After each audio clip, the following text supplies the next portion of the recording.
NIOS board के द्वारा अप्रैल examination 2024 के लिए बहुत बड़ी लेटेस्ट अपडेट दी गई है इस नोटिफिकेशन में, जो कि आपके थ्योरी एग्जामिनेशन के रिगार्डिंग है। आखिर कैसे आपके टीएमए एंड प्रैक्टिकल के मार्क्स आपको आपके एग्जाम्स में पास करवा सकते हैं। ग्रेस मार्किंग यानी कि 5 से 10 नंबर तक आपको एक्स्ट्रा मार्क्स दिलवा सकते हैं। अगर आप फेल भी हो रहे होगे तो भी आप पास हो जाओगे। इस बार जो आंसर शीट की चेकिंग होने वाली है बहुत आसान तरीके से होने वाली है। मोस्टली स्टूडेंट्स पास होंगे। इस नोटिफिकेशन में जो गुड न्यूज दिया गया है, ये गुड न्यूज आपको आपके एग्जाम्स में फेल होने से बचा लेगी। इस वीडियो को आप एंड तक जरूर देखना, ये वीडियो आपके बहुत काम की है। मैं मनीष वर्मा, आप सभी का स्वागत है हमारे चैनल पर। इस बार मोस्टली स्टूडेंट्स पास हो, इसके लिए NIOS बोर्ड के द्वारा कई सारे स्टेप्स उठाए गए हैं, जिनके बारे में एक एक करके आपको बताऊंगा मैं। सबसे पहले आपको यह पता होना चाहिए कि इंडियन गवर्नमेंट के द्वारा Lok Sabha that means Indian parliament के अंदर यह कहा गया है कि 50% से कम स्टूडेंट्स NIOS बोर्ड में पास हो पाते हैं। इसके लिए कई सारे चेंजेस करना बहुत जरूरी है, क्योंकि जो पास परसेंटेज है NIOS बोर्ड का ये काफी हद तक कम है। लास्ट ईयर भी NIOS बोर्ड के अंदर 50% से कम स्टूडेंट्स पास हुए थे, और इससे पहले का अगर आप आंकड़ा देखोगे तो आप देख सकते हो इन ईयर्स में क्लास 10th में इतने परसेंटेज और क्लास 12th में इतने परसेंटेज पास हुए थे। तो NIOS बोर्ड का जो पास परसेंटेज है ये काफी डाउन रहा है। NIOS बोर्ड अपने पास परसेंटेज को बढ़ाना चाहता है ताकि आगे आने वाले टाइम में स्टूडेंट्स मोटिवेट हो NIOS बोर्ड में एडमिशन लेने के लिए। अब इसके लिए जो सबसे पहला कदम उठाया गया है वो क्या है, इस नोटिफिकेशन में बताया गया। आप सभी का जो एग्जाम होता था वो 2:30 बजे स्टार्ट हो जाता था और 3 घंटे चलता था। आपको क्वेश्चन पेपर पढ़ने के लिए अलग से टाइम नहीं मिलता था, जैसे CBSE और अदर बोर्ड के स्टूडेंट्स को मिलता है। लेकिन NIOS बोर्ड के द्वारा इस नोटिफिकेशन में यह कह दिया गया कि NIOS बोर्ड के स्टूडेंट्स को भी अब से 15 मिनट्स एक्स्ट्रा मिलेंगे एग्जामिनेशन में क्वेश्चन पेपर को रीड करने के लिए।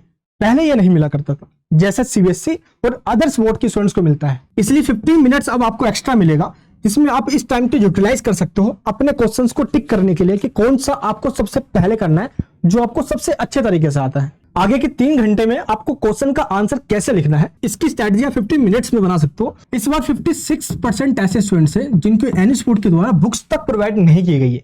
ऐसे में अपनी स्टडी कैसे करेंगे, और अब प्रोवाइड करने का कोई फायदा भी नहीं है, एग्जाम्स आपके स्टार्ट होने जा रहे हैं। इसीलिए बुक्स ना मिलने की वजह से इस बार काफी फ्लेक्सिबिलिटी दिखाया जा रहा है। आपका क्वेश्चन पेपर बहुत आसान बनाया गया, जिसका आंसर हर एक स्टूडेंट दे पाएगा। तो अब आपको इसकी टेंशन नहीं लेना, अब आपको बुक्स की PDF का डाउनलोड करके ही स्टडी करना होगा। टाइम बिल्कुल नहीं बचा है। मोस्टली स्टूडेंट्स के टीएमए एंड प्रैक्टिकल के मार्क्स आज के डेट में अपडेट किए गए हैं। तो इस वीडियो को देखने के बाद एक बार आप सभी अपना टीएमए एंड प्रैक्टिकल के मार्क्स को चेक कर लेना। कई सारे स्टूडेंट्स के अपडेट कर दिए गए, और जिनका अपडेट नहीं हुआ है उनका मार्क्स 15 अप्रैल तक अपडेट हो जाएगा।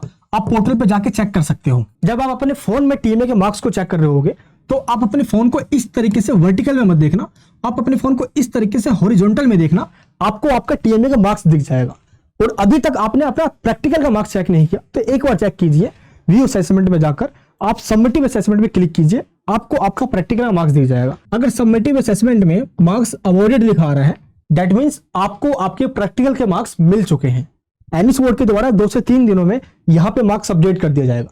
और जिनका यहाँ पे मार्क्स नॉट अवॉर्डेड दिखा रहा है, दैट मींस अभी आपका मार्क्स अपडेट नहीं हुआ है, आपको 2 से 4 दिन का वेट करना है, क्योंकि अभी हाल ही में आपके प्रैक्टिकल एग्जाम हुए। थोड़ा सा आपको वेट करना है, मार्क्स अपडेट हो जाएगा। थ्योरी एग्जाम्स के हॉल टिकट में कई सारे स्टूडेंट्स का मिस्टेक पाया गया है और कई सारे एरर्स आ रहे हैं, जिसके बारे में वो कमेंट कर रहे हैं। सबसे पहला एरर तो ये आया हुआ है कि आपके हॉल टिकट के अंदर यहाँ पे रेस्ट्रिक्टेड कैटेगरी लिखा हुआ है, और यहाँ पे बताया गया है कि कैटेगरी सेकंड में आया हुआ है। आप अपने हॉल टिकट में देखोगे तो सेकंड को डिफाइन किया हुआ है। दैट मीन्स कि आपके 10th और 12th के बीच में 2 साल का गैप नहीं है, और आपने सारे सब्जेक्ट्स का फीस अप्रैल में पे कर दिया है। इसलिए आप सिर्फ इन सब्जेक्ट्स के लिए एलिजिबल हो, और इस 2 का एग्जाम आपको नेक्स्ट सेशन में देना होगा, जब NIOS बोर्ड का एग्जाम होगा अक्टूबर या अप्रैल सेशन में। अब इनका एग्जाम अभी नहीं दे सकते। लेकिन कई तो ऐसे स्टूडेंट्स हैं जिनके ऑल सब्जेक्ट्स में शो हो रहा है। अगर आपके 1, 2 या 3 सब्जेक्ट में शो हो रहा है तो ये करेक्ट है, लेकिन अगर आपके ऑल सब्जेक्ट्स में ये शो हो रहा है तो ये आगे से टेक्निकल एरर है। आप अपने हॉल टिकट को रीडाउनलोड करना 1 से 2 दिन के अंदर, ये आपका ठीक होकर सही से डाउनलोड हो जाएगा। लेकिन फिर भी ठीक नहीं होता है, हॉल टिकट पे ये प्रॉब्लम सेम बनी रहती है, तो आपको जाना है अपने रीजनल सेंटर में, वहां से ये ठीक हो जाएगा। एंड कई स्टूडेंट्स ने ये भी कंप्लेन किया है कि डेट शीट पे डेट अलग है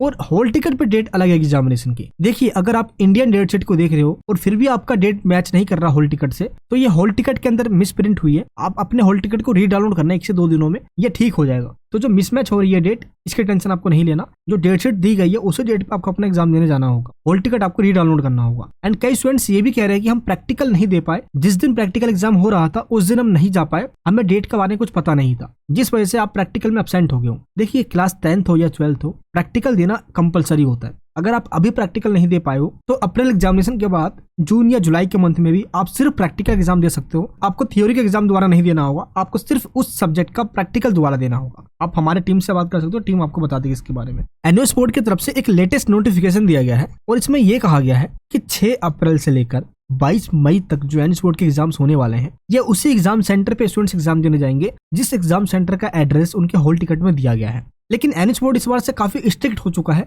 चीटिंग्स को लेकर। कई बार सेंटर पे चीटिंग करवाई जाती है, स्टूडेंट्स को अलग रूम में या अलग एग्जाम सेंटर में बिठा दिया जाता है कुछ पैसा लेकर सेंटर पे, और अगर कोई ऐसा पकड़ा जाता है तो एनुअल बोर्ड के द्वारा उस स्टूडेंट्स को यूएफएम का लेटर दे दिया जाएगा, यानी कि अनफेयर मीन्स का, और उनका रिजल्ट डिक्लेयर नहीं किया जाएगा। तो आपसे मैं यही कहूंगा, आपको जितना आता है आप उतना लिख कर आइए, लेकिन किसी भी तरीके से अनफेयर मीन्स में आपका नाम ना आए, आपको इसका ध्यान रखना है। और ये प्रॉपर तरीके से एनुअल बोर्ड ने नोटिफिकेशन डिक्लेयर करके बता दी है। आपको एक चीज का ध्यान रखना है, पीएमए एंड प्रैक्टिकल से मार्क्स आपके लिए बहुत ज्यादा जरूरी है।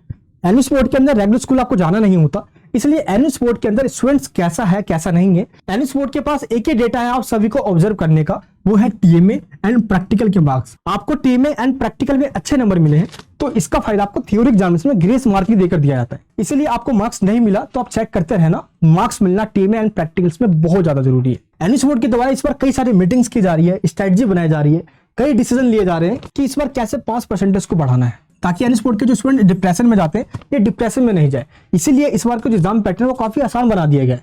आप देखोगे तो ऑब्जेक्टिव टाइप क्वेश्चंस आएंगे जिसके अंदर ऑप्शन दिए जाएंगे, आप इसी ऑप्शन में चूज करके ऑब्जेक्टिव टाइप के क्वेश्चन को लिख सकते हो। बहुत आसान होने वाला है, एमसीक्यू के क्वेश्चन होंगे, फिल इन द ब्लैंक्स होंगे। तो पार्ट ए में जितने भी क्वेश्चंस आएंगे, ज्यादातर क्वेश्चंस के ऑप्शंस आपको क्वेश्चन पेपर में दिया गया होगा, बस आपको चूज कर आपको लिख देना है। आपको क्वेश्चन नहीं लिखना, आपको सीधे आंसर लिखना है, और जो करेक्ट ऑप्शन है आपको सिर्फ वही लिखना है, आपको पूरा क्वेश्चन लिखने की जरूरत नहीं है। इस बार जो टीचर्स आपकी कॉपी चेक करेंगे, आंसर शीट को इतने फ्लेक्सिबिलिटी के साथ चेक किया जाएगा। आप क्वेश्चन के आंसर को लिखकर आए हो, चाहे आपको जितना भी आता हो, वो किस लैंग्वेज में नहीं, अगर आप अपने ही लैंग्वेज में लिख कर आ गए हो, बनाकर चाहे लिख कर आ गए हो, तो आपको मार्क्स मिलेगा। देखिए आपको मैं इसका एक प्रूफ दिखाता हूँ। जब आप अपना एग्जाम देने जाते हो तो आपका जो आंसर शीट है ये टीचर्स के पास जाता है चेक होने के लिए, और इन टीचर्स को एक मार्किंग स्कीम दिया जाता है।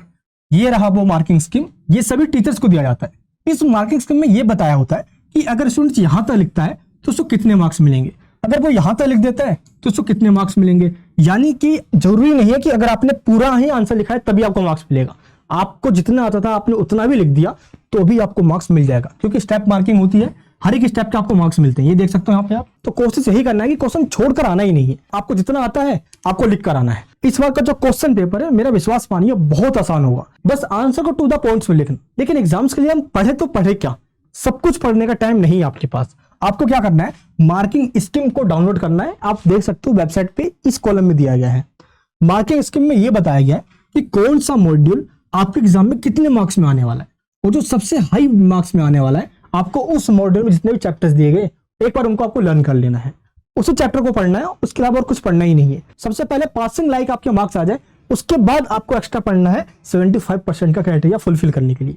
तो इस तरीके से स्ट्रेटजी बना के पढ़ना है। हाई वेटेज वाले मॉड्यूल पे फोकस करना है, और जिस मॉड्यूल में चैप्टर्स कम है आपको उन मॉड्यूल को पढ़ना है, क्योंकि कुछ मॉड्यूल में चैप्टर ज्यादा है इसलिए मार्क्स वेटेज भी ज्यादा है, लेकिन कुछ मॉड्यूल में चैप्टर्स कम है और मार्क्स वेटेज भी सही है, जिससे कि आप अच्छे नंबर लेके आ सकते हो।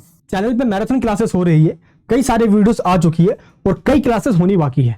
कई सारे स्टूडेंट्स ये कह रहे हैं कि प्लीज सर इसकी वीडियो डाल दीजिए, ये सब्जेक्ट पढ़ाइए, ये लाइव लेकर आइए। देखिए आप सभी से मैं यही कहना चाहूंगा, आपका हाथ मैंने शुरुआत में पकड़ा था, आपको क्या लगता है मैं बीच में छोड़ दूंगा? अंत तक आपका हाथ पकड़ा रहूंगा जब तक आप अपने एग्जाम में पास ना हो जाओ और आपको एनुअल बोर्ड की ओरिजिनल मार्कशीट ना मिल जाए।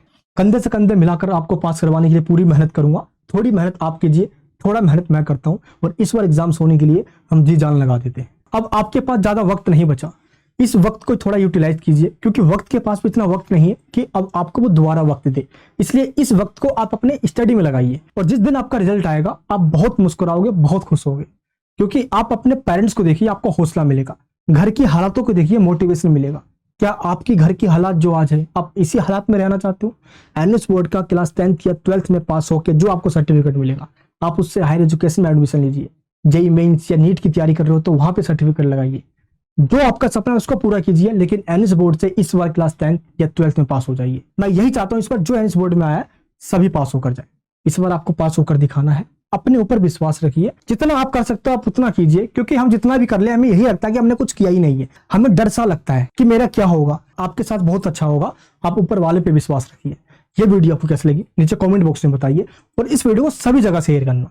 चैनल पर नए हो तो चैनल को सब्सक्राइब कर लेना, बेल आइकन ऑन कर लेना, और मैंने जो आपको इंपॉर्टेंट क्वेश्चंस के नोट्स दिए हैं इसको डाउनलोड कर लेना। इसमें मोस्ट इंपॉर्टेंट क्वेश्चंस है विद आंसर के साथ। मिलते हैं नेक्स्ट वीडियो के अंदर मैराथन क्लासेस में। आप किस सब्जेक्ट की मैराथन क्लास सबसे पहले जाते हो उस सब्जेक्ट का नाम एक बार कमेंट बॉक्स में बता देना। जय हिंद, जय भारत।